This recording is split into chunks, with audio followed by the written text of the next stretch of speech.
Have you ever been tired, but not the kind of tired that sleep fixes? I'm talking about the kind of exhaustion that settles deep in your bones, the kind that comes from trying too hard to be understood, to be liked, to be enough. You wake up and immediately check your phone. You replay yesterday's conversation. You scan for validation in texts that never arrive and smiles that weren't quite real. And somewhere along the way, you started carrying the weight of a world that was never yours to hold. But what if I told you that the peace you're chasing doesn't live out there? Not in someone's opinion, not in their approval, not in the next achievement or the perfect response. What if peace has been quietly waiting inside you all along?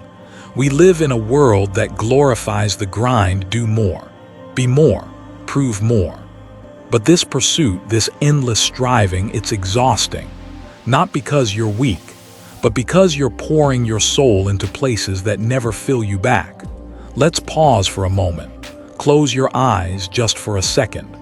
Take a breath, not to control anything, not to fix anything, just to return.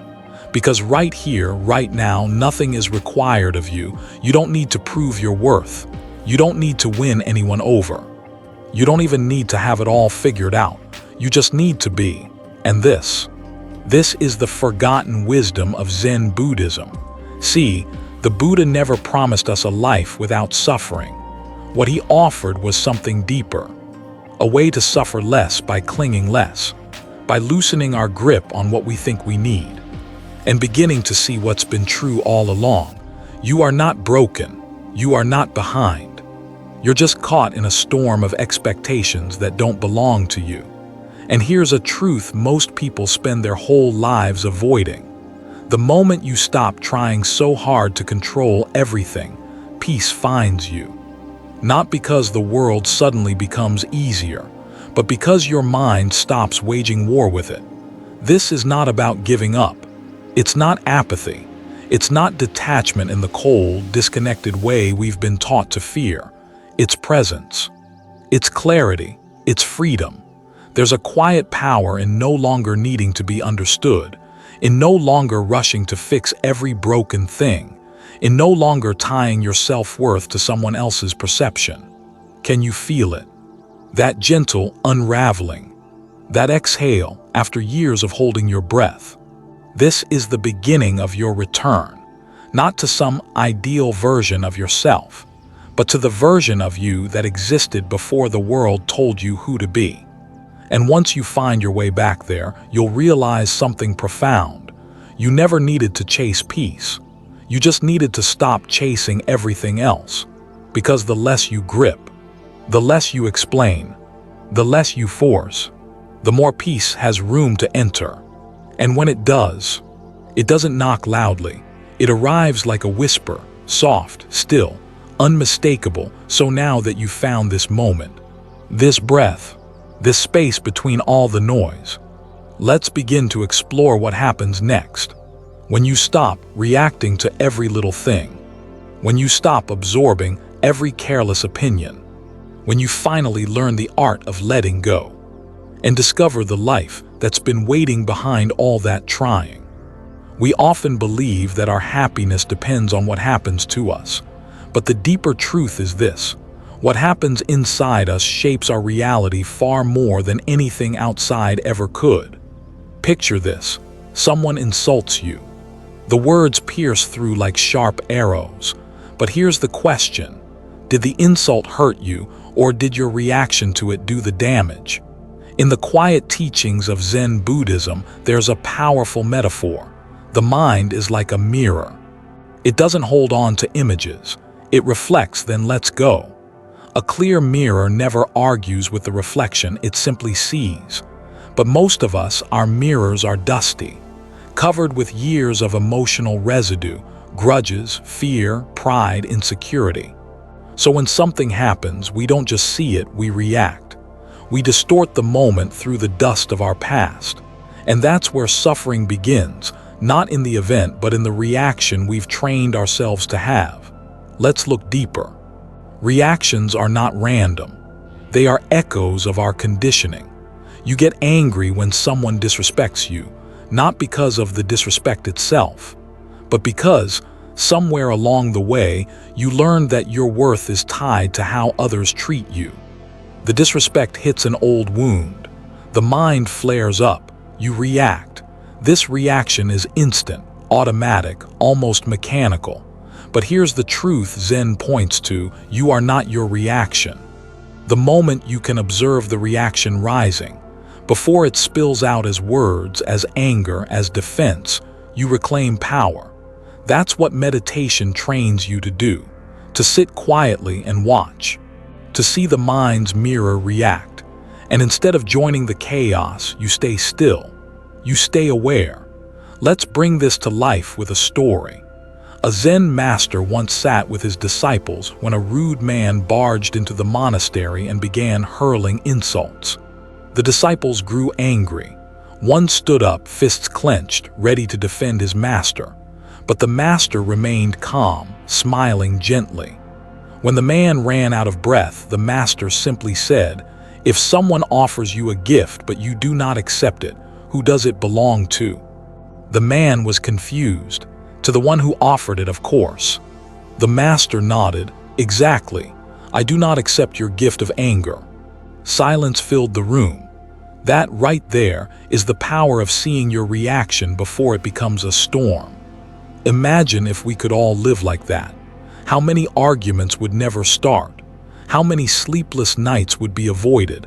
How many regrets would vanish? Now, some might say, "But I can't help how I feel." And that's true to an extent. Feelings arise. They appear like clouds in the sky.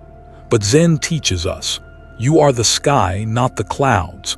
Just because anger arises doesn't mean you must become angry. Just because fear appears doesn't mean you must act afraid.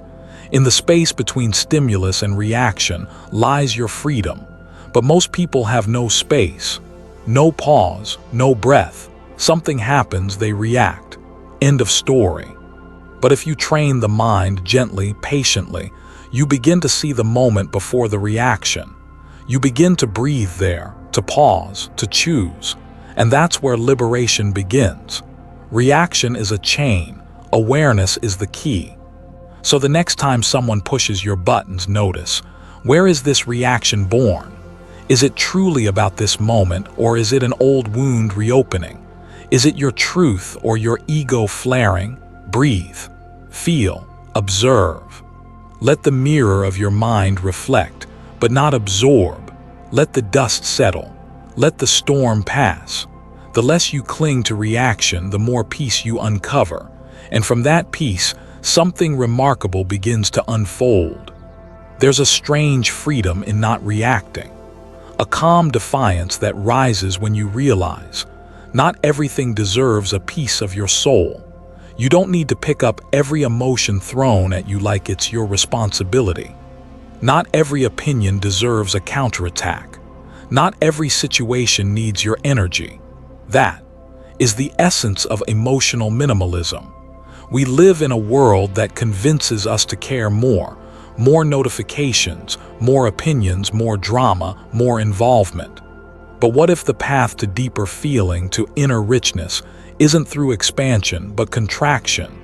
What if the secret to peace lies in caring less? You see, emotions are like visitors knocking on your door. Some are gentle guests. Others barge in loud and messy, demanding attention, demanding action. But here's the thing, they only stay if you open the door. Emotional minimalism is the art of not answering every knock, not because you're cold, not because you don't feel, but because you're selective with your inner space. You protect your peace like sacred ground. Let's take anger, for example. Someone cuts you off in traffic. Your breath shortens, your jaw tightens. You want to honk, shout, lash out, but then pause. In that pause, there's space. In that space, a question, is this worth it? Does this moment deserve your inner stillness? Does it deserve to ruin your morning, your mood, your energy? Most of the time, it doesn't. Emotional minimalism isn't suppression. It's discernment. It's knowing the difference between what's real and what's residue, what's core and what's clutter. Imagine your emotions as a beautiful, sacred home. Every reaction you allow in becomes a guest, taking up space. But if your home is overcrowded, resentment on the couch, anxiety pacing the hallway, guilt slumped in the corner, where is there room for joy, for peace, for clarity? Now, this doesn't mean shutting the door completely. Life will always knock. The point is to let in only what nurtures you, to care deliberately, to give your emotional attention the same way a Zen master serves tea. Slowly, intentionally, without waste. In Buddhist teachings, this practice is closely tied to the concept of upekkha, equanimity. It's not apathy. It's not detachment in the cold sense. It's the warm, stable core that doesn't get rattled by every storm. Upekkha is the tree that doesn't panic in the wind. It bends, it sways, but it stays rooted. That's emotional minimalism in practice. Let's zoom in on daily life. Say someone criticizes you unfairly. The old self might erupt, retaliate, defend, obsess. But the minimalist self asks, is this criticism true? If yes, thank you, a lesson. If no, thank you, a mirror. Either way, no need to carry it. No need to clutch the flame that burns. This is where we start to feel more by caring less. When you let go of the weight of unnecessary drama, you start to feel the subtle layers of life, the softness of silence, the joy in small acts, the beauty of just being. It's like removing static so you can finally hear the music. And here's the paradox. When you care less about the noise, you care more about what truly matters. You protect your energy so you can offer it fully, to the people you love, to the work that moves you, to the moments that deserve your full presence. It's about editing your emotional landscape the way an artist edits a painting. You don't keep every brushstroke. You remove to reveal. You strip away what doesn't belong so what does can shine. This way of living isn't easy in a culture that glorifies outrage and rewards overreaction. But that's what makes it revolutionary. The still pond reflects clearly not because it lacks depth, but because it's undisturbed. Emotional minimalism is a rebellion of softness. It's not weakness, it's wisdom. The wisdom to know that your energy is sacred. That peace is more powerful than proving a point. That stillness speaks louder than shouting. So the next time the world tries to pull you into its frenzy, pause. Return to breath. Ask, does this deserve my inner world? If not, let it pass like a cloud in the sky. You don't have to catch every emotion. You don't have to react to every push. You are not obligated to explain your peace to anyone who doesn't understand it. And in that space, that radical restraint, you'll find something surprising, a deeper sensitivity to life. A heart not overwhelmed but open, a mind not cluttered but clear. Because when you stop wasting your soul on what doesn't matter, you finally have space for what truly does. Have you ever paused in the middle of a decision, big or small, because a voice in your head whispered, "What will they think?" That subtle question, so familiar yet so overlooked, is one of the most powerful cages the mind builds. We call it the approval trap. It begins quietly, often in childhood, when we learn that praise feels good and disapproval stings. A proud smile from a parent, a gold star on a school paper, a pat on the back for being good. These tiny moments teach us that we are acceptable only when we fit a mold. And as we grow older, the mold grows tighter. We start shaping ourselves not around who we are, but around what is rewarded. We hide emotions that make others uncomfortable. We pursue jobs not because they ignite our soul, but because they impress others. We say yes when we want to say no. We smile when we feel like crying. And in this performance of being liked, being praised, being enough, we lose the raw, beautiful truth of simply being. This is the nature of the mental cage. It's invisible, self-reinforced, and paradoxically comforting. Why comforting? Because approval gives us a temporary sense of belonging, a false sense of control. But the more we seek it, the more imprisoned we become. Approval is addictive because it mimics love. But unlike love, it is conditional. It says, "Be this way, act that way, never show too much, never say too little." And slowly, we start contorting ourselves into versions that aren't really us. We stop listening to our inner voice and instead tune in to the imagined opinions of others, many of whom don't even matter to us. Worse still, many of whom don't even exist. Yes, our minds invent audiences. We rehearse conversations. We preempt judgments. We live in fear of reactions that may never come. But here's a truth that shatters the illusion. Most people are too busy worrying about themselves to obsess over us. What we think they think is often just projection. The approval we crave, often unattainable. The praise we perform for, often forgotten. And yet we give it so much power. So how do we step out of the approval trap? First, we must become aware of the urge, that itch to please, the hesitation before speaking our truth, the fear of being misunderstood. Catch it, name it. Don't judge it, just recognize. Ah, there it is again, the need for approval. Then we question it. Ask yourself, would I still do this if no one ever saw it? Would I still say this if no one ever praised me for it? Would I still live this way if I didn't need applause? These are not easy questions. They're confrontational, but they're liberating. Because on the other side of these questions is a version of you that is real, raw, and free. You may lose some people when you stop performing. You may disappoint others when you begin honoring your truth. But those who remain, the ones who love you without conditions, they are your real home. And more importantly, you'll begin to love yourself without needing a standing ovation. Here's a Zen truth. A bird doesn't sing because it wants approval. It sings because it has a song. When you stop living for applause, you start hearing your own music. And slowly, the cage melts. Now, imagine this. You wake up and make decisions from clarity, not fear. You speak with conviction, not calculation. You rest in your own presence without needing validation. You are not cold or uncaring. You are simply whole. You don't seek to impress. You seek to express.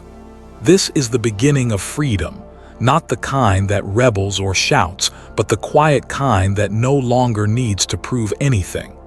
And it is here in this quiet where the real transformation begins. Because once we recognize the approval trap for what it is, a mirage, we stop chasing it. And in that stillness, we discover something unexpected. When we no longer need approval, our presence becomes even more powerful. Because authenticity resonates deeper than performance ever could. And now, with this awareness quietly blooming within, something new unfolds. A realization about where your true power lies, not in being approved, but in being awake.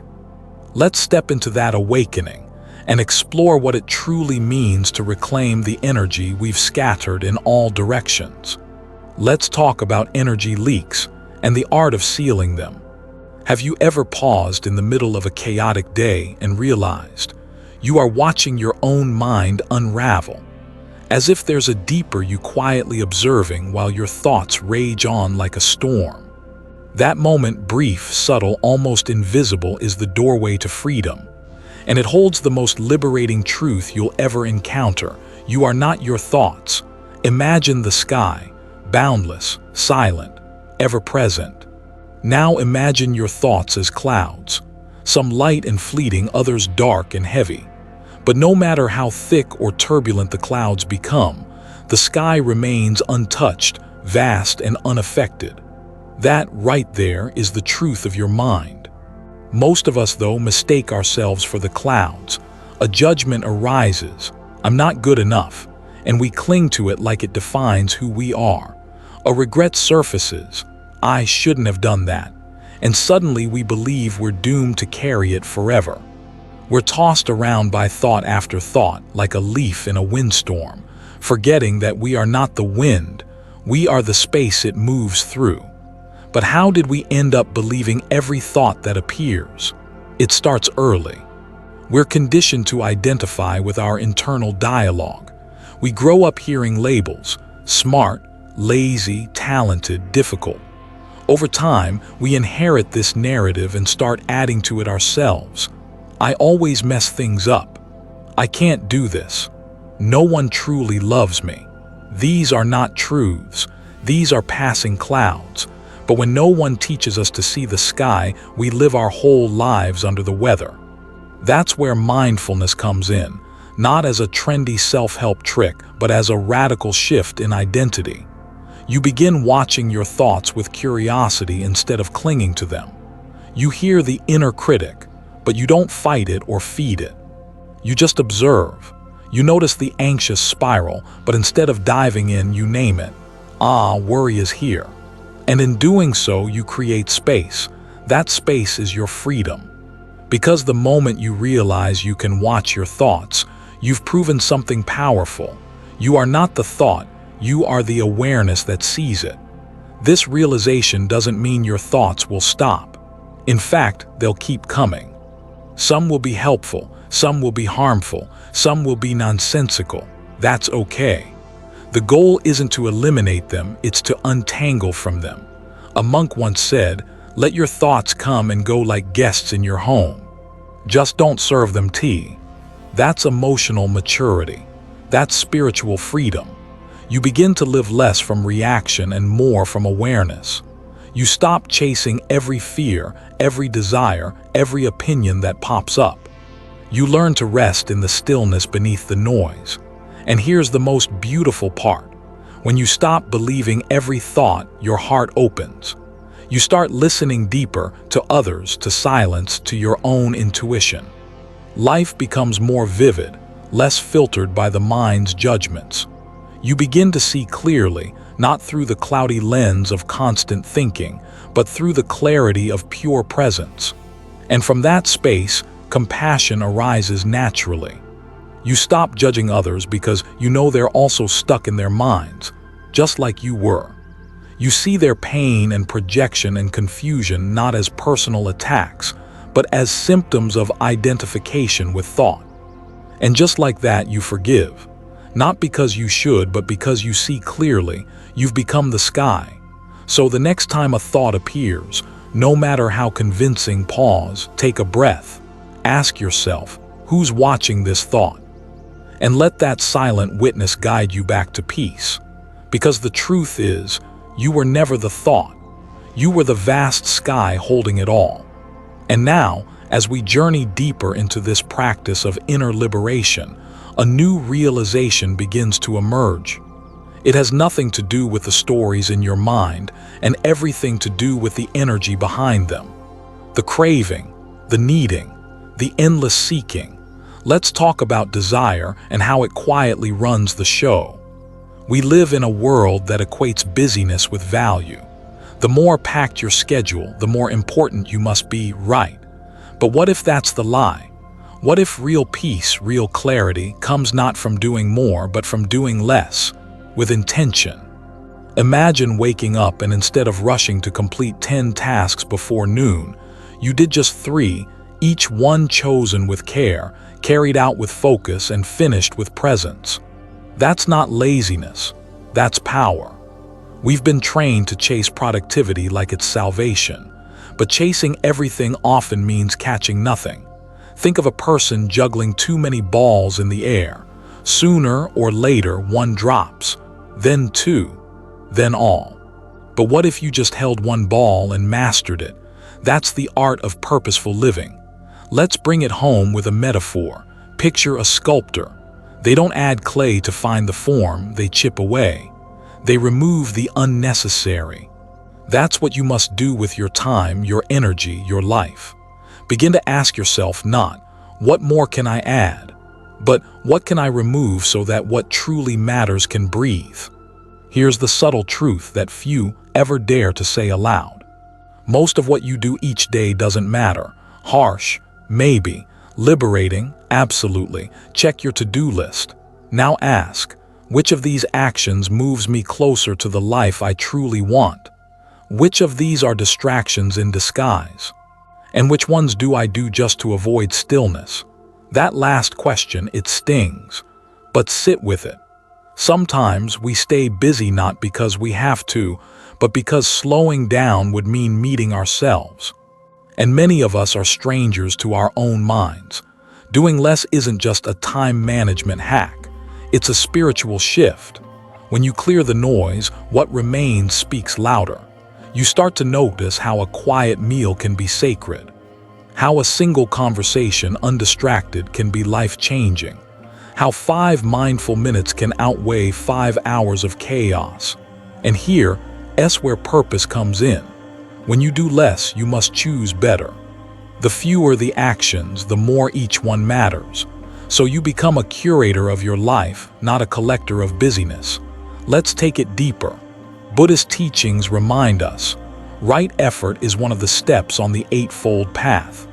But right doesn't mean more. It means aligned, purposeful, rooted in clarity, not craving. We often act from fear. We say yes to avoid missing out, to avoid letting others down, to avoid feeling less than. But every unintentional yes is a quiet no to something deeper. Your peace, your rest, your truth. So what's the practice? Start simple. In the morning, don't ask, what do I have to do today? Ask, what would make today feel right? Then strip it down. Choose 1 or 2 things and let them be enough. Let you be enough. And when that anxiety bubbles up, that whisper that says, you're falling behind, breathe. You're not behind. You're just no longer racing toward what you don't even want. Ironically, when you stop doing so much, your life starts to move. Not in frantic, scattered bursts, but in steady, soulful rhythm. You become deliberate, grounded. And in that slowness, something beautiful happens. You become unshakable. Because when your actions are few and rooted, the winds of chaos can't sweep you away. So the invitation is simple but radical. Do less, but with purpose. Let every action be a prayer. Let every task carry meaning. And let your stillness be your rebellion. Because in a world addicted to noise, silence speaks the loudest. Now, let's explore what happens when you start shedding the stories you've told yourself for years, when you begin to unravel the labels that have silently shaped your identity. Ready? Let's move into something deeper. Imagine a puppet on strings, performing every motion not out of choice, but because someone, somewhere, decided how it should move. That puppet could be any one of us chained, not by physical ropes, but by invisible threads of expectation. They come from our parents, our friends, our culture, our own overthinking minds. And worst of all, we don't even notice when the strings are being pulled. We just keep dancing. From childhood, we're told what to be, how to behave, who to become. Be polite, get good grades, make everyone proud. As we grow older, those voices evolve but never disappear. Now they whisper, you should be married by now, you need to earn more, you must be happy all the time. Each one adds another knot to the rope, and soon we don't know if we're living our life, or just playing a role in someone else's script. This isn't just stressful, it's soul-suffocating. The Buddha once said, attachment is the root of suffering. But attachment doesn't only mean clinging to possessions or people. It also means attachment to how things should be, how life should unfold, what others should think of us.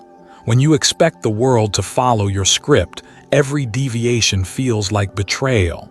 Every unmet standard becomes a wound. But here's the truth. Life isn't a contract with guarantees. It's an unfolding mystery. The tighter you hold onto how it's supposed to be, the more pain you create when it is. Think of expectations like heavy luggage you drag behind you. Every I must, they should, or it has to be adds another stone to the bag. You carry it through your days, wondering why you're tired, why joy feels out of reach.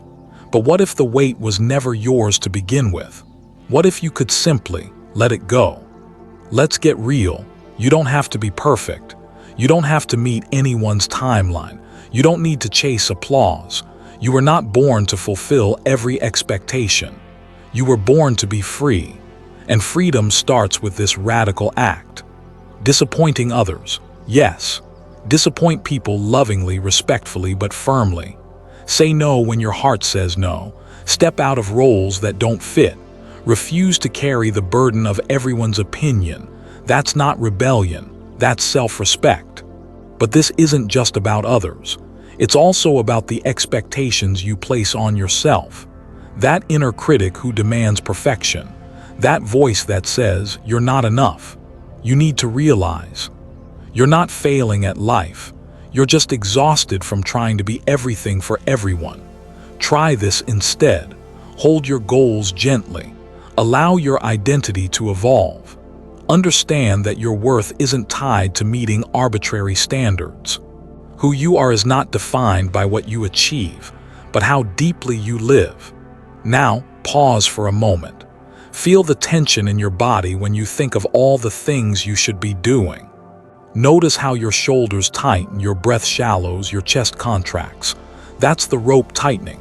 That's the weight of expectation. Now breathe in, and as you exhale, imagine cutting just one thread. One should, one imaginary demand. Feel the air return. Feel your body soften. This is the power of release. Living without expectations doesn't mean living without dreams. It means living without the pressure of control. You can still aim high, but with openness. You can still care, but without attachment. That's when action becomes effortless. That's when love becomes unconditional. That's when joy becomes accessible again. And the irony, when you release expectations, you become more of yourself. You shine brighter. You laugh easier. You move through life not as a puppet, but as a presence. The rope doesn't snap all at once. Sometimes it takes years to untie, but each knot you loosen is a victory. Every time you choose authenticity over approval, you come closer to your real self. So here's a question to ask every morning. What expectation can I cut today? And here's a truth to remember. You don't owe the world perfection. You only owe it your truth. Because when the rope is cut, you don't fall, you fly. Let's continue. There's a kind of strength that doesn't roar. It doesn't wear armor or walk tall with pride. It doesn't win arguments or avoid pain. It simply stays soft when everything inside you wants to shut down. We've all been hurt by words, by silence, by things that were said, and by things that never were. In those moments, the instinct is to close off, to protect. Build walls, shrink your heart. Stop caring so you'll stop feeling. But here's the paradox. The more we close ourselves off to avoid hurt, the more we lose access to joy, connection, and meaning. Pain and beauty lie side by side. And unless you're willing to sit with one, you'll never truly touch the other. Think of a flower. It opens fully, even though it knows the storm might come. It doesn't say, I'll bloom only if the sky promises not to rain. It simply opens because that's its nature. You are that flower. Staying open when it hurts isn't weakness. It's spiritual courage. It's looking at heartbreak and saying, you may have broken my heart, but you won't make me bitter. It's letting yourself love again, even though the last time ended in tears. It's showing up as your full self even when the world tells you to dim your light. It's choosing to live wide open, not because you're naive, but because you understand that closing off is too high a price to pay. There's a practice in Buddhism called metta, or loving-kindness meditation. You sit quietly and you send out thoughts like, may I be safe, may I be happy, may I live with ease. Then you extend those wishes to others, even those who have hurt you. It's not for them, it's for your own liberation. Because when you harden your heart to someone else, you also harden it to yourself. The world is full of people walking around armored, guarded, exhausted by the weight of their own defenses. But what if you dropped the armor? What if you stopped needing to be untouched by pain, and instead let pain pass through you, not to define you, but to refine you? Because every scar on your heart is not a weakness. It's proof that you were open enough to feel, brave enough to try, alive enough to care. There's a Zen teaching that says, "The crack is where the light enters." The places you feel broken are the places most capable of becoming sacred. So don't rush to close them. Let that light in. And when the pain comes, as it will, don't push it away, don't numb it, don't make it the enemy, invite it in. Sit with it. Listen. Pain is not here to destroy you. It's here to teach you something, to stretch your soul in a way comfort never could. And in time, you'll see. What hurt you also shaped you. What wounded you also awakened you. Stay open. Even when it hurts, especially then, because that's how you'll know you're still beautifully alive. What if the most valuable thing you own isn't your time, but your attention? It's easy to overlook. Attention doesn't make noise when it's stolen. It doesn't leave bruises or scars. It just quietly slips away, bit by bit, until one day you look up and realize you've been living someone else's life, responding to the world instead of consciously shaping your own. And the strange part, you probably gave it away willingly. We live in an age of unprecedented noise. Notifications light up like fireworks. Endless scrolls suck us into digital whirlpools. Opinions, advertisements, arguments, all engineered to hijack our focus and feed off our energy. You're not the customer, you're the product. And your attention is what's being sold. But here's the deeper tragedy. When you lose your attention, you don't just lose your focus. You lose your presence, your stillness, your intuition. You lose the thread of your own life. Think of your attention like a beam of light. Wherever it shines, that part of reality comes to life. If you point it toward anger, anger grows. If you point it toward gratitude, gratitude deepens. Your attention is the nourishment your experience feeds on. Now imagine going an entire day where your beam of attention is fractured, jumping from one distraction to the next. That's not just a wasted day. It's a wasted self. So how do we reclaim this sacred power? Start by becoming brutally honest about where your attention goes. Not where you wish it went, not where you intend it to go, but where it actually goes. Track it, observe it. You may be shocked to discover how much of your energy is bleeding into things that don't matter and never will. Then comes the reset. Unplug, even for a few hours. Don't just detox your phone, detox your mind. Go for a walk without podcasts. Sit in silence. Watch the wind touch the leaves. In the beginning, it may feel unbearable, like withdrawal. That's because the modern mind is addicted to noise. But if you stay long enough in that space, something magical happens. You start to hear yourself again, the real you, not the reactive voice trained by algorithms and advertisements, but the quiet knowing that lives beneath the clutter. The inner compass that never needed likes, follows, or feedback to guide you. That voice grows stronger each time you center your attention back within. And soon, you realize this is your superpower. You don't need to do more. You need to attend better. Life becomes meaningful not by expanding your to-do list, but by becoming more intentional with your focus. A monk once said, "The quality of your life depends on the quality of your attention." And he was right. The happiest people are not the busiest. They are the most present. They protect their attention like treasure, because they know whatever they feed will grow. So from this moment forward, guard your attention like it's sacred, because it is. And as you begin to reclaim it, you'll notice a shift. You'll find yourself less reactive, more calm, more rooted. You won't feel the constant urge to escape yourself anymore, because you'll finally feel at home in your own awareness. You'll become the master of your moments, not the victim of distractions. And with this newfound clarity, you're ready to take one final step, a return to something ancient, something primal, something deeply human. It's time to come home to silence, shall we? Take a breath. Yes, right now just pause, feel that gentle return to yourself. That's the moment we've been circling toward this entire journey.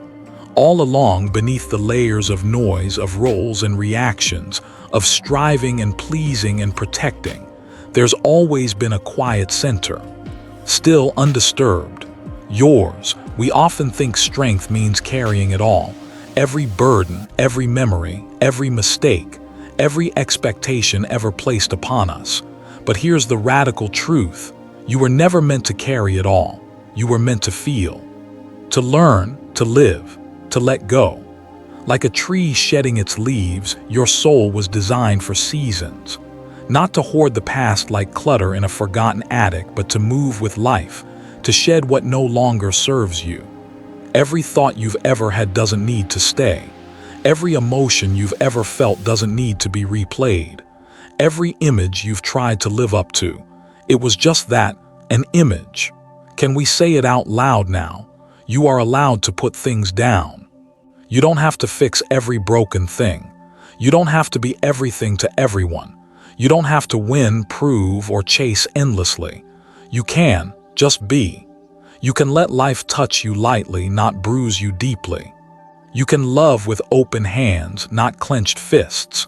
You can walk away from stories that no longer align with the truth inside you. It's not weakness to release the weight. It's wisdom. And as you leave this journey of unlearning, maybe the deepest lesson is this. The lightest you will ever feel is not when you gain something, but when you finally let go. So now, if you've been holding your breath through life, exhale. Let go of the roles. Let go of the perfection. Let go of needing to know how it ends. And as you breathe out the burden, notice what's still here. Presence, clarity, freedom, and you. The truest version of you, beneath the noise, beyond the labels, has always been enough. Not because of what you do or don't carry, but because of who you are when you no longer need to carry anything. So take this with you. You don't need to hold the world to belong in it. Sometimes the most courageous act is to simply let go and trust that who you are without the weight was always more than enough. Now walk forward, lighter, wiser, free. And when the world tries to hand you the burden again, smile gently. And remember, you were never meant to carry it all. If this message stirred something within you, if even a single word helped you breathe a little deeper, then let this be your gentle reminder. You are not alone on this path. We walk together in stillness and in search. So if these teachings resonate with your heart, subscribe to Zen Buddhism Wisdom.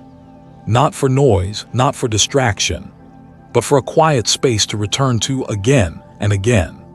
And if you feel someone else might need this, share it with them softly, like a whisper carried by the wind.